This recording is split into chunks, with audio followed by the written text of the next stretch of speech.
Ada kelebihan kita jadi manusia itu justru karena ketidaktahuan kita. Kita tentu hingga detik ini tidak melihat surga langsung, tidak melihat neraka langsung. Apalagi melihat Allah Subhanahu wa Ta'ala. Tapi selalu ada teori. Dan ini dibenarkan oleh semua ulama. Karena ini nas. Nas itu mansuf. Gini itu diantara kelebihan Rasulullah SAW adalah diutus kafatal linnas untuk semua orang. Sehingga ada orang ditanya, dengan apa kamu tahu kalau Tuhan itu satu?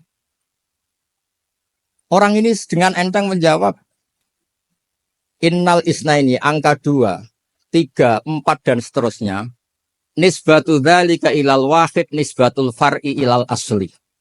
Jadi segampang itu nerangkan ayat qul huwallahu ahad. Allah itu satu. Karena angka itu 2, 3 sampai 1 miliar 1 triliun, nisbatu dzalika ilal wahid, nisbatul far'i ilal asli. Semua itu asal usulnya satu. Semua itu dibanding angka 1 adalah cacat. Gambar kayak apa ruwetnya dinisbatkan asal usulnya mesti 1 nuktoh, yaitu 1 titik. Nah 1 titik ini kata pengarang Ianatul Talibin bi kana makana wa bi yakunu maya. Ini kreasi-kreasi Bani Adam yang bakat malaikat itu tidak bisa. Ini saya baca di kitab Fathul Bari, ini sarahnya kitab Bukhari. Ini kata Imam Ibnu Hajar al-Asqalani, pensarah terbaik Bukhari. Jadi Sahihul Bukhari itu punya sarah paling terkenal namanya Fathul Bari. Itu gurunya Syekh Zakaria Al-Ansori. Syekh Zakaria itu dikenal sebagai Syekhul Islam. Itu berkahnya punya guru alim banget kereng. Ibnu Hajar al-Asqalani itu kereng. Kereng itu keras. Kalau muridnya tidak bisa itu keras sekali. Tapi urusan ngaji saja. Terus punya murid itu pinter sekali. Namanya Ibnu Hajar al-Haythami. Jadi beliau kalau mau ngaji ya susah. Karena gurunya itu alim nyuruh baca. Kalau mau ngajar ya susah. Muridnya itu alim takut salah. Jadi akhirnya pinter. Orang punya murid alim alama itu kan bingung. Kata Ibnu Hajar al-Asqalani, jadi kita ini nggak melihat Allah langsung, nggak melihat surga langsung, nggak melihat neraka langsung. Tapi cara kita zikir, us nak wedi neraka yo nuwangis tenan. Padahal ora mesti mlebu neraka, lha nuwangis tenan. Kayak apa iman kita? Nah, iman seperti ini sesuai kriteria awal sing dikersana Allah, alladzina yu'minuna bil ghaib. Maka andekan saya ini kok dikasih mukasyafah sama Allah untuk melihat surga, saya milih nggak melihat supaya ngikuti yang tetap gaib. Nanti kalau saya melihat langsung kemudian iman kata Allah, akeh tunggali aku iman mau melihat itu. Jadi kadang-kadang keterbatasan kita ini penting. Makanya masyhur Nabi pernah ngendikan tuba liman ro'ani wa amanabi. Tapi wa tuba liman lam yaroni wa amanabi. Kalau orang melihat saya kemudian iman itu biasa. Ini orang zaman akhir tidak melihat saya tapi iman. Ketika para nabi gak bisa muji Allah di mahsyar, bahkan mereka-mereka itu nyuwun sewu egois, hanya mikir diri sendiri, nafsi-nafsi. Rasulullah Muhammad ini punya nyali untuk muji Allah. Dan tetap mengajukan permohonan apa? Disebut fa Muhammadun Ahmadu min ghairi. Sampeyan lihat di Bukhari di Muslim. Fa ahmadu fi mahamida allamaniha rabbi. Tetap muji-muji Allah. Nah, bukti bahwa teori saya benar dan otoritatif adalah yang nggak bisa hilang di surga itu juga wiridan. Ketika kita masuk surga, apa kita kegiatannya? Da'wahum fiha subhanakallahumma wa tahiyyatuhum fiha salam wa akhiru da'wahum alhamdulillahi rabbil alamin. Nah, kemudian ini juga yang terus kemudian dinyatakan al-baqiyatus sholihat. Ini kalimat-kalimat yang abadi. Karena apa? Di dunia ya kita bilang subhanallah alhamdulillah, di akhirat dia bilang subhanallah. Kayak apa kerennya kita sebagai Bani Adam? Nah, makanya disebut alladzina yu'minuna bil ghaibi. Wong tidak melihat Allah, tidak melihat surga, tidak melihat neraka, tapi iman kita ini kayak iman sing musyahadah. Iman sing hakul yakin ainul ya. Kenapa demikian? Ya karena tadi kita diajari terus menerus oleh Rasulullah SAW. Assalamualaikum warahmatullahi wabarakatuh. Waalaikumsalam warahmatullahi wabarakatuh. Alhamdulillahirabbil alamin wassalatu wassalamu ala asyrofil mursalin sayyidina Maulana Muhammadin wa ala alihi wa sahbihi ajmain amma ba'du. Ingkang sangat kula hormati niki wonten Habib Nabil, semua keluarga besar Habib Muntir, semua min usulihi wa furuhi sedanten ingkang kula hormati. Ingkang terhormat Habib Ahmad Bahar, Habib Ja'far Al-Attas, niki wonten Profesor Nazaruddin, wonten Pak Muzani, wonten Mas Nusron sedanten ingkang kula hormati. Yang spesial, saya ini punya dua permintaan. Satu, jangan diundang lagi. Dua, saya minta maaf kalau yang ingin ngundang mohon nggak usah diteruskan. Saya akan cerita yang ilmiah. Saya terima kasih tadi sama Habib Abdullah bin Ja'far sama Ustadz Hasan Saifur Rijal. Begini, kenapa saya banyak dikutip para narasumber? Karena saya ini jenis kiai yang otoritatif. Jadi saya ini karena nggak menteri, sehingga kalau belajar itu serius sekali. Ya alhamdulillah ini ada Pak Muzani, orang yang bisa ngelantik seseorang jadi presiden. Masih punya utang satu, bisa nggak ngelantik kita jadi ahli surga? Begini kalau cerita ilmiah, nanti saya baca hadisnya. Ada kelebihan kita jadi manusia itu justru karena ketidaktahuan kita. Kita tentu hingga detik ini tidak melihat surga langsung, tidak melihat neraka langsung, apalagi melihat Allah Subhanahu wa Ta'ala. Tapi selalu ada teori, dan ini dibenarkan oleh semua ulama karena ini nas itu mansus. Gini ku diantara kelebihan Rasulullah SAW adalah diutus kafatan linnas, untuk semua orang. Sehingga ada orang ditanya, dengan apa kamu tahu kalau Tuhan itu satu? Orang ini dengan enteng menjawab, innal isnaini, angka 2, 3, 4 dan seterusnya, nisbatu dzalika ilal wahid nisbatul far'i ilal asli. Jadi segampang itu nerangkan ayat qul huwallahu ahad, Allah itu satu. Karena angka itu 2, 3 sampai 1 miliar 1 triliun, nisbatu dzalika ilal wahid nisbatul far'i ilal asli. Semua itu asal usulnya satu. Begitu juga sebegitu gampangnya Syekh Nawawi Al-Bantani menerangkan kenapa bismillah itu dimulai ba. Huruf hijaiyah kan alif, tapi kalau bismillah dimulai dari satu ba. Ba itu ada titik satu. Anda gambar kambing, gambar apa saja, gambar Anda entah baik entah jelek, itu tetap dimulai satu titik. Nah satu titik ini disebut nuqtatil wujud, asal usul wujud. Sebab itu kitab I'anatul Thalibin, tadi Habib Nabil cerita sanad-sanadnya Mbah Mun. Sebetulnya kalau boleh angkuh, yang berhak cerita itu saya, karena kitabnya milik saya. Tapi beliau tak kasih terus cerita, ya alhamdulillah. Ada penyambungnya gitu. Nanti tak kasih lagi beliau. Ya memang yang paling berat beliau karena turunannya itu. Tapi kitabnya dari saya, jadi ya satu-satu. Kitab I'anatul Thalibin itu dikarang oleh ulama top, namanya Sayyid Abi Bakar Sato. Beliau punya murid yang sangat terkenal di Indonesia, namanya Syekh Mahfud At-Turmusi. Syekh Mahfud ini punya murid, diantaranya yang paling terkenal tentu Mbah Hashim sama Mbah Ahmad Dahlan, pendiri Muhammadiyah. Jadi kemudian kitab I'anah ini populer sekali untuk menerangkan fikih-fikih di Indonesia. Termasuk cerita bahwa wujubul jihad itu wujubul wasail lal maqasid. Jadi jihad itu wajib, itu wujubul wasail lal maqasid. Sama cari di sarah. Sekiranya dakwah itu bisa tidak dengan jihad, dengan pengajian kayak Majelis Rasulullah, kayak Majelis Nurul Mustafa, kayak kiai-kiai kampung, itu sudah cukup karena sudah isolul maksud, orang sudah menjadi kenal Allah Subhanahu wa Ta'ala. Sebab itu ketika Sayyidina Ali diutus di beberapa peristiwa termasuk di Khaybar, Sayyidina Ali didhawuhi la ayyahdiyawu bika rajulan wahidan khairan laka min humrin na'am. Ada satu saja yang Islam karena kamu itu lebih baik daripada kemenangan. Nah, kemudian ini supaya otoritatif menghormati masjid ini, Masjid Istiqlal, masjid yang luar biasa bersejarah. Saya baca keterbatasan kita, tapi ini menjadi kelebihan. Ini hadis di Shahihul Bukhari. Nanti sebagai cirinya saya tinggal supaya ini tadi otoritatif tadi, supaya semuanya pakai sanad.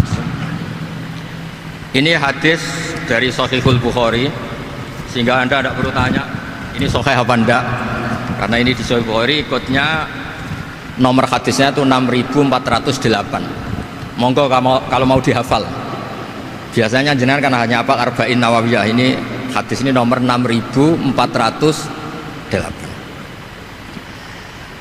Ada keterbatasan yang akhirnya menjadi kelebihan kita, yaitu kita tidak tahu Allah Subhanahu wa taala. Suatu saat para malaikat ditanya, apakah mereka yang membaca tasbih di sini, misalnya di Istiqlal ini, ngerti saya? Kata Allah. Kata malaikat, tidak tahu. Fayaqulu hal ra'auni. Qal fayaqulu nala wallah ma ra'auka. Qal fayaqulu kaifa la ra'auni. Yaquluna asyadda laka ibadatan wa asyadda laka tamjidan wa aktsara laka tasbihan. Andaikan manusia itu ngerti engkau ya Allah, maka tasbih mereka ini akan lebih dari kita. Saya beri contoh, ini terutama untuk dzurriyyah Rasulullah SAW. Nabi itu manusia, basar, tapi lakal basar. Nabi ketika muji Allah Subhanahu wa taala ini supaya kalau sholat jangan hayati. Misalnya pertama muji begini, lakal hamdu mil'us samawati wa mil'ul ardi. Kebanyakan di Jawa memang baca pakai rofaknya mil'u, tapi di beberapa sanad dibaca mil'a, itu urusan i'rab lah. Engkau itu saya puji seluas langit dan bumi, seluas langit dan bumi.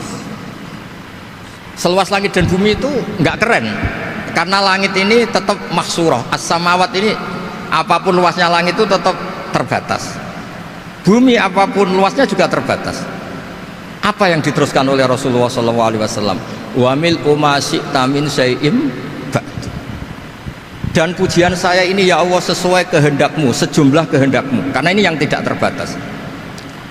Begitu juga ketika Nabi dengan keterbatasan sebagai manusia, bukan sebagai Habibullah, atas nama manusia. Nabi itu punya dua sisi, kadang sebagai bashar, kadang sebagai Habibullah, dan sama-sama penting untuk mengawal Islam ini. Saya ulang lagi, sama-sama penting untuk mengawal Islam ini.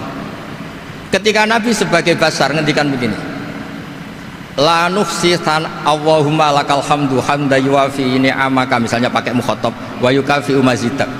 Saya memuji engkau ya Allah dengan pujian yang sesuai jumlah nikmatmu, wa yukafi mazidak, dan bisa berserasian dengan tambahan-tambahan nikmatmu. Tapi apapun luasnya nikmat itu terbatas, sehingga Nabi nambahi, la ukhsi thana'an alita anta kama atneta ala nafsik. Saya muji ini tidak terhitung, sama sejumlah pujian yang engkau lakukan. La ukhsi atau la nukhsi thana'an alika anta kama atneta ala nafsik.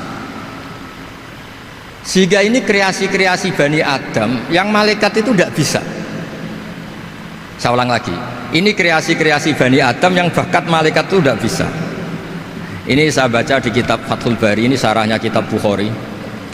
Kata Imam, ini saya ulang lagi, ini kata Imam Ibnu Hajar al-Asqalani, pensarah terbaik Bukhari. Jadi Sahihul Bukhari itu punya sarah paling terkenal namanya Fathul Bari. Itu gurunya Syekh Zakaria Al-Ansari. Syekh Zakaria itu dikenal sebagai Syekhul Islam. Itu berkahnya punya guru alim banget, kereng. Ibnu Hajar al-Asqalani itu kereng itu keras. Kalau muridnya tidak bisa itu keras sekali, tapi urusan ngaji saja.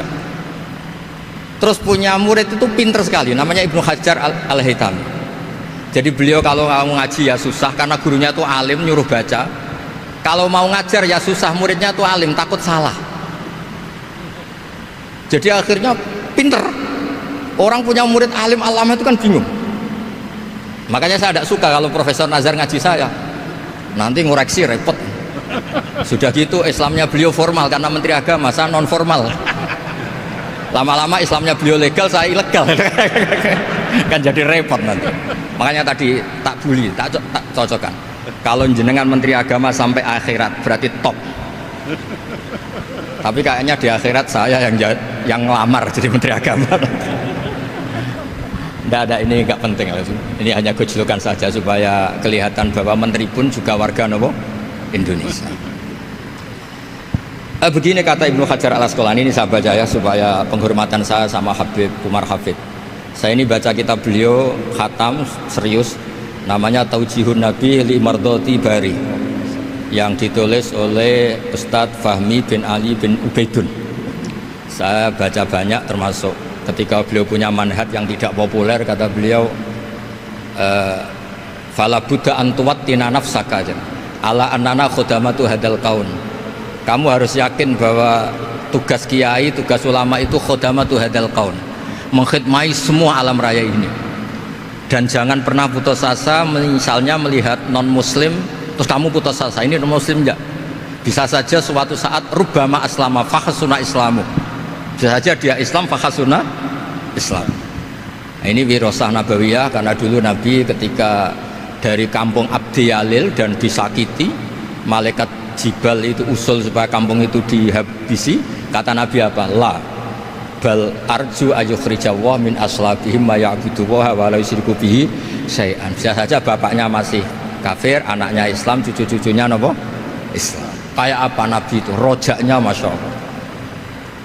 Nah kemudian ini kembali ke tasbih tadi. Kata Ibnu Hajar al-Asqalani, yukhadu min hadal hadis anna dzikral hasil min bani Adam a'la wa asyrafu min adzikri al-hasil min al-malaikah li husuli dzikril adamin ma'a kasratis syawaghil wa wujudis sawarif wa sudurihi fi alamil ghaibi bi khilafil malaikati fi dzalika kullih.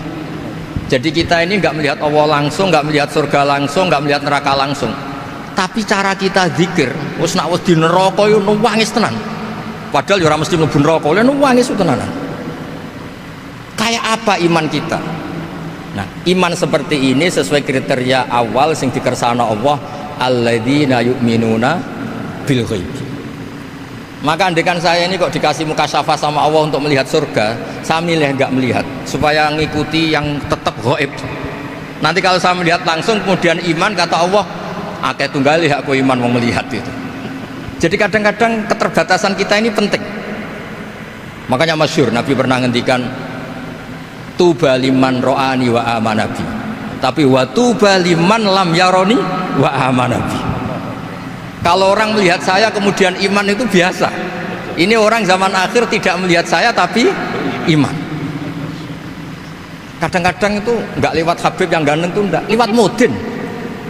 Mudin di kampung rapati di duit, ini mulang tauhid ya mandi.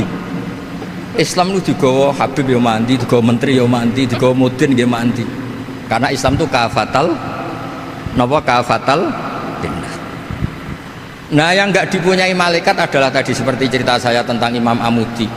Segampang itu.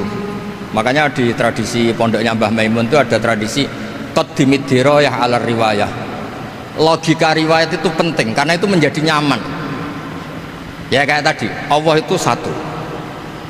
Ketika kita berpikir angka 2, 3 sampai sekian miliar, sekian triliun, nisbatu dzalika ilal wahid, nisbatul far'i ilal asli. Semua itu dibanding angka 1 adalah cabang. Gambar kayak apa ruwetnya, dinisbatkan asal usulnya mesti satu nuktoh, yaitu satu titik. Nah satu titik ini kata pengarang Ianatul Thalibin, bi kana makana wa bi yakunu mayak. Nah kemudian terakhir ini nggak boleh lama-lama. Kalau lama-lama nanti sampean pinternya nyanyi saya. Sudah. Tapi nggak apa-apa lah.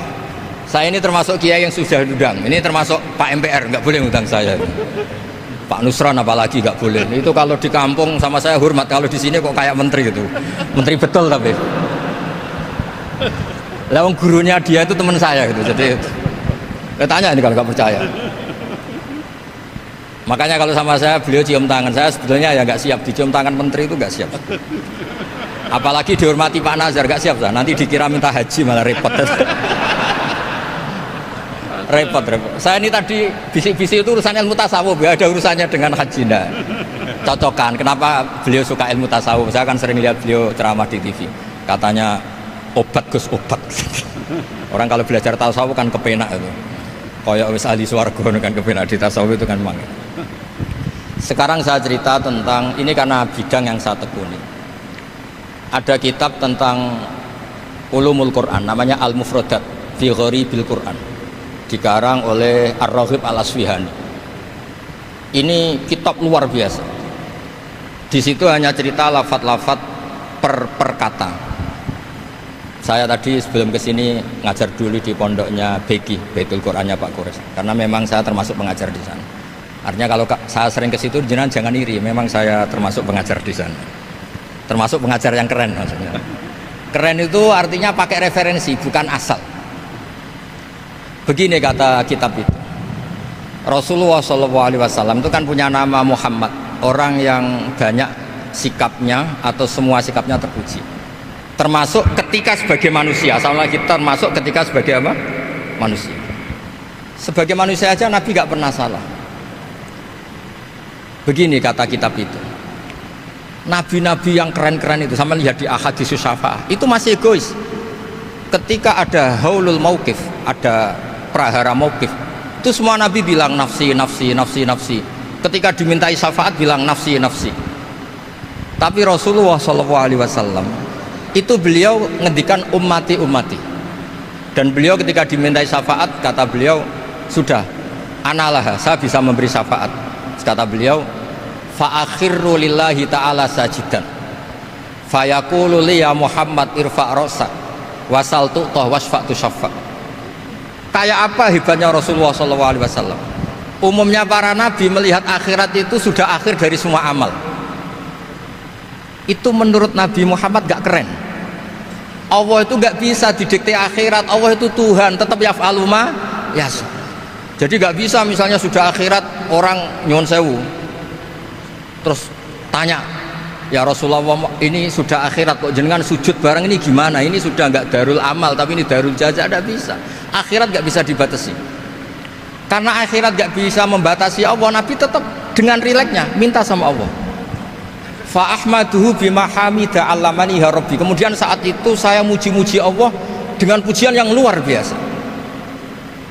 Terus kata kitab itu, fa Muhammadun Ahmadu min ghairihi. Makanya beliau punya nama Ahmad. Ahmad itu afal tafdil, bukan fi'il mudhari' waqi' mutakallim. Ini pernah madrasah dulu di Kutsian. Tamat terus.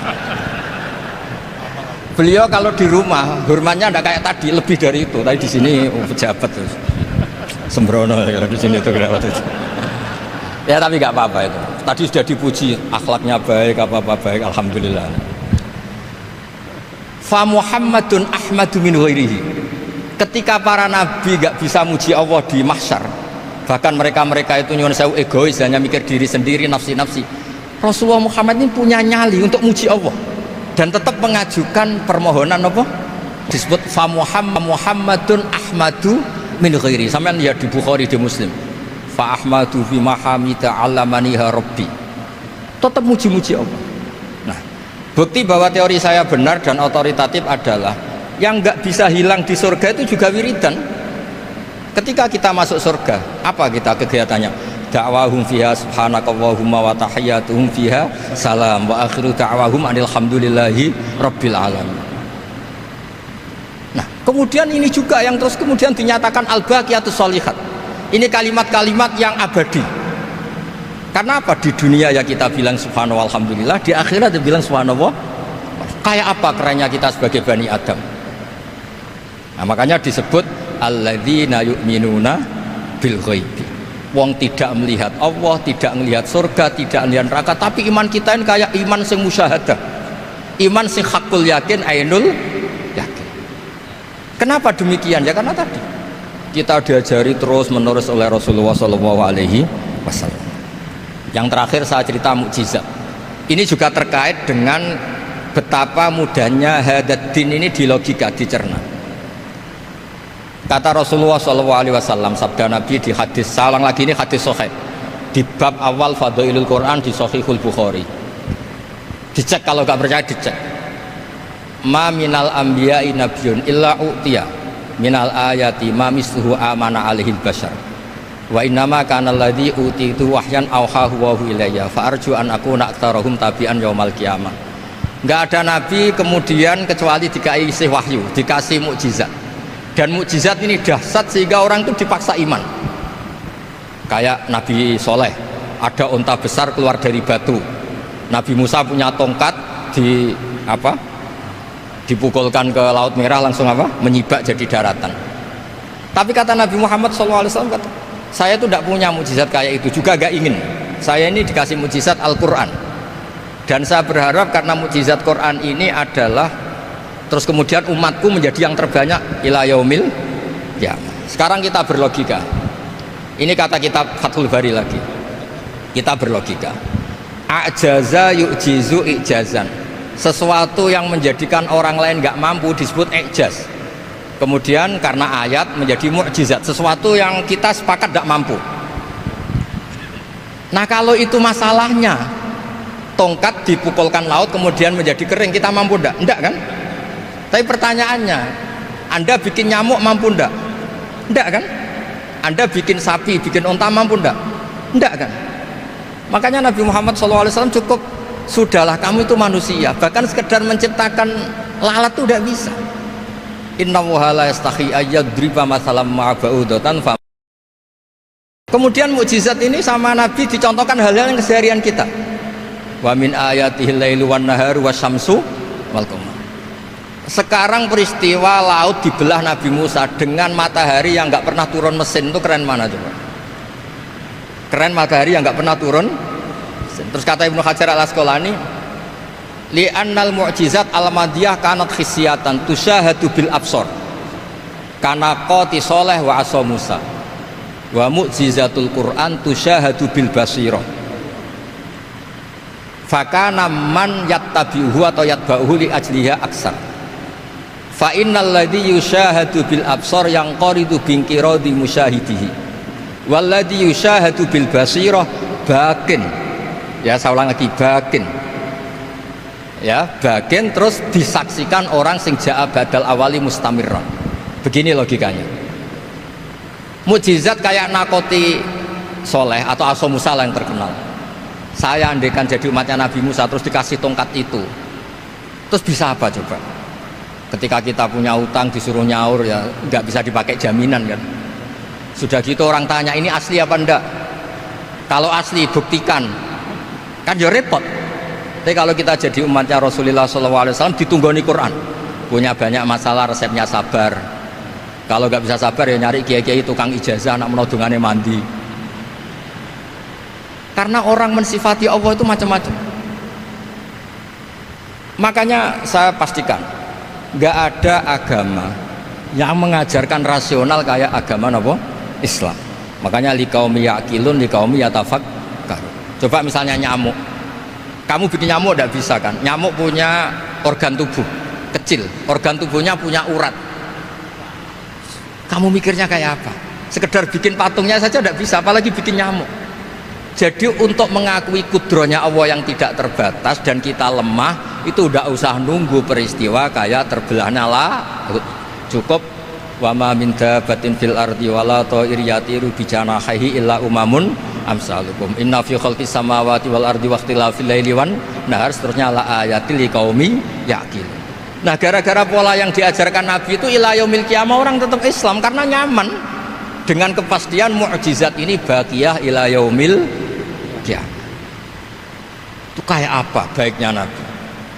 Makanya saya suka tadi burda yang dibaca, ada ulama kayak Muhammad bin Said Al-Busiri yang ngarang burda. Itu kalau berpikir itu sederhana, ngeten lho Gusti, malah nerangno pangeran. Lama da'awa da'ina li ta'ati bi akramir rusli kuna akramal umami. Ngeten lho Gusti, karena Rasul Muhammad itu terbaik, ya logikanya umatnya juga terbaik. Jadi lama da'awa da'ina li ta'atihi bi akramir rusli mesti kuna akramal umami. Jadi burda ini saking manjanya sama Allah sampai bilang gini, wala yadika Rasulullah jahuka bi idal karimu tajalla bismimun takim. Ya Allah, engkau telah menamai Nabi engkau itu Raufur Rahim, yang penuh kasih sayang, yang sohibus syafa'ah.